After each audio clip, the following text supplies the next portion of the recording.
আসসালামু আলাইকুম ভিউয়ার্স, কেমন আছেন সবাই? আশা করছি সবাই ভালো আছেন। আমিও আলহামদুলিল্লাহ ভালো আছি। তো প্রতিদিনের মতো আজকেও নতুন আরেকটি ব্লগ নিয়ে আপনাদের মাঝে চলে আসলাম। তো এই তো সকাল থেকে কিন্তু সবকিছু গুছানো শুরু করে দিয়েছি, যেহেতু আশ্বিন স্যারের বাবা চলে আসছে। তো দেখতেই পেলেন ওর বাবা কিন্তু গতকাল এসেছে। তো এসেই তো আমাদেরকে নিয়ে যেতে এসেছে আর কি। তো তাই এদিকে আমি ব্যাগগুলো গুছিয়ে নিতেছিলাম, ওদের বাচ্চাদের কাপড়-চোপড়।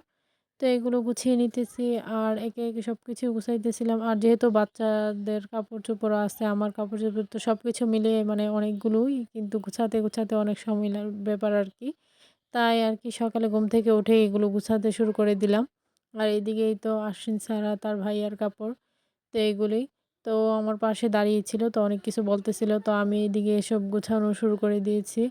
আর আমার তো যেহেতু একটু দূর জার্নি করতে হয়, মানে সবকিছুই নিয়ে যেতে হয়। মানে ফেলে দিয়ে গেলে আবার এটা নিয়ে যেতে অনেক সময়ের ব্যাপার। সেই কারণে সবকিছুই মনে করে গুছিয়ে নিয়ে যেতে হবে আরকি।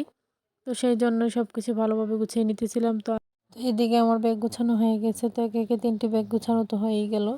তো আর সিএনজিও কিন্তু চলে আসছে, যেহেতু উনি আমাদের পরিচিত গাড়ি, তাই মানে কিছুক্ষণ ওয়েট করবে, সমস্যা নেই। তো সেই কারণে রিল্যাক্সেই সবকিছু করতেছিলাম।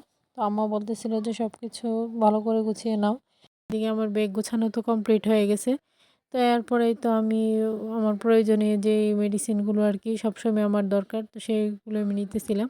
তো এখানে আমার একটা ড্রপ, আর এইদিকে আমার ছেলের ড্রপ, সেই সাথে থার্মোমিটার, আমার প্রয়োজনীয় মেডিসিন, তো সেগুলো আরকি নিয়ে নিতেছিলাম। আর এরপর চলে আসছি সকালে নাস্তা করতে। তো সকালের নাস্তায় ছিটা পিঠা আর গতকাল যে হাঁস বোনা করেছিল সেটা দিয়েই সকালে নাস্তাটা করব। এদিকে আশ্বিন স্যারকে তার নানুমণি ফ্রেশ করিয়ে দিতেছিল। নাস্তা করতে বসে গেছি। তো এখানেই তো আশ্বিন স্যার বাবাকে নিয়ে কিন্তু বসে পড়েছি আরকি। তো এদিকে আম্মা কিন্তু সকাল, সকাল উঠেই কিন্তু পিঠা বানিয়ে নিয়েছে, যেহেতু আমরা চলে যাব। তো এই তো নাস্তা খাইতেছিলাম আর খুবই খারাপ লাগতেছিল। মনটাও খুবই খারাপ। যেহেতু বাবার বাড়ি ছেড়ে চলে যাব, আবার সেই সাথে অনেকদিন থাকা হইছে। তো সেই কারণেই আরকি। তো মেয়েরা এরকমই আমরা। বাবার বাড়িতে আসলে যেতে চাই না, আবার সংসার ছেড়ে আসতে মন চায় না, এরকমই। মানে যেখানে যাই সেখানেই আটকে যাই আরকি।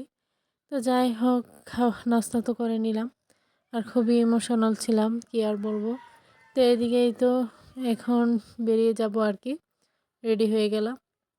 তো ও তো ওর বাবার সাথে আগেই নিচে চলে গেছে। মানে ও তো চলে যাবে, খুবই খুশি। তো এইদিকেই তো উম বাড়ির সীমানা পার হয়ে যাইতেছিলাম আর খুবই খারাপ লাগতেছিল আরকি। তো সেটাও করে রাখলাম। আর এই তো এদিকে আশ্বিন স্যারও আমাকে বলতেছিল যে ওর ভাইয়াকে আমি ঠিকঠাক মতো ধরে রাখছি কিনা। তো সে তার ভাইয়ের কথাও টেনশন করতেছিল। আর ওইদিকে বাবার সাথে অনেক কথা বলতেছিল, যেহেতু বাড়িতে যাবে। মানে ও অনেক এক্সাইটেড। অনেকদিন পর যেহেতু বাড়িতে যাবে। তো এদিকেই তো এখন কিন্তু আগের মতন রাস্তা নেই।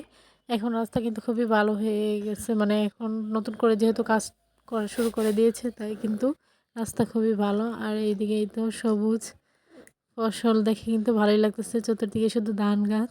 আর এই তো দেখতেই পেলেন একটা বাস এদিকে গেল। তো এখন এই রাস্তা দিয়ে কিন্তু এখন বাসও চলে। আগে সিএনজি কি অটো এগুলো যেতে অনেক কষ্ট হইতো। কিন্তু এখন সবকিছুই উন্নত হয়ে গেছে। তো দেখতে ভালোই লাগতেছে। আর সবচাইতে বেশি ভালো লাগে আমার কাছে এই জায়গাটা।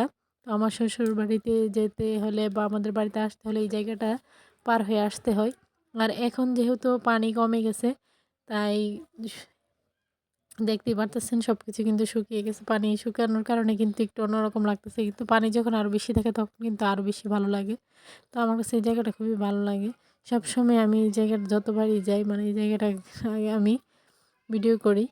তো আমার কাছে খুবই ভালো লাগে এই জায়গাটা।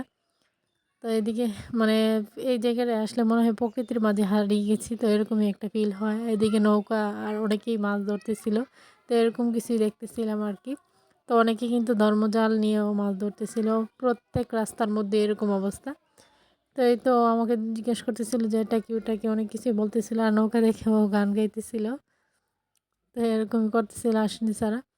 তো এই তো এরপর চলে আসলাম বাড়িতে। এই তো আসার পরেই এখন বেডশিটটা চেঞ্জ করে নিবো আরকি। তো যেহেতু অনেকদিন এটা বিছানো ছিল আর আমিও বাড়িতে ছিলাম না। তো এদিকে চেঞ্জ করা হয়ে গেছে। তো এখন এই তো এগুলো ওয়াশ করে ফেলবো আরকি। তো এখন হচ্ছে বিকেলবেলা। তো এগুলো আমি এই তো খাবারের আগেই, তো খাওয়া-দাওয়ার আগে আমি এগুলো এই তো ভিজিয়ে নিতেছি। ভিজিয়ে নেওয়ার পর তারপর ওয়াশ করে ফেলবো আরকি। যেহেতু অনেক ময়লা হয়ে গেছে, তো সেই কারণে আরকি। আর অনেকগুলো কাপড়ই কিন্তু ভিজিয়েছি। সেই সাথে আমার বোরকা, মানে অনেক কিছুই সব কিছু ভিজিয়ে নিতেছি আর কি। তো এগুলো ধুয়ে ফেলবো। তো ধুয়ে দিলে আমার কাজটা এগিয়ে যাবে, তো সেই কারণেই আর কি। তো এইদিকেই তো আমার ছেলে অনেক সাউন্ড করতেছিল, শুনতেই পারতেছেন। তো ক্ষমাস্বরূপ দৃষ্টিতে দেখবেন আর কি। তো কিছুই করার নাই, বাচ্চাদের নিয়ে এরকমভাবেই করতে হয়। আর এই তো সব ভিজানো হয়ে গেছে। তো ভিজিয়ে আমি কতক্ষণ রেখে দিব আর কি। রেখে দেওয়ার পর আবার ওয়াশ করে ফেলবো।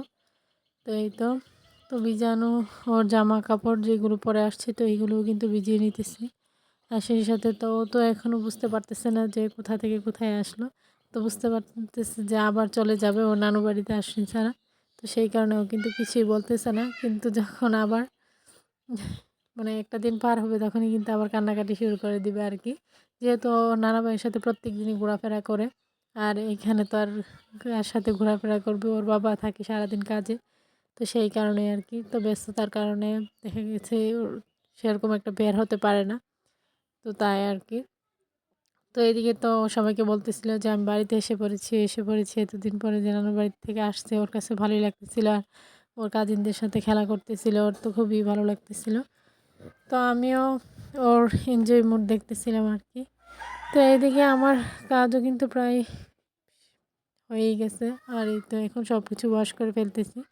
তো এখন চাদরটাও ওয়াশ করে ফেলতেছি। আর চাদরটা যেহেতু একটু ভারী ছিল, তাই ওয়াশ করাটা একটু কষ্টই ছিল।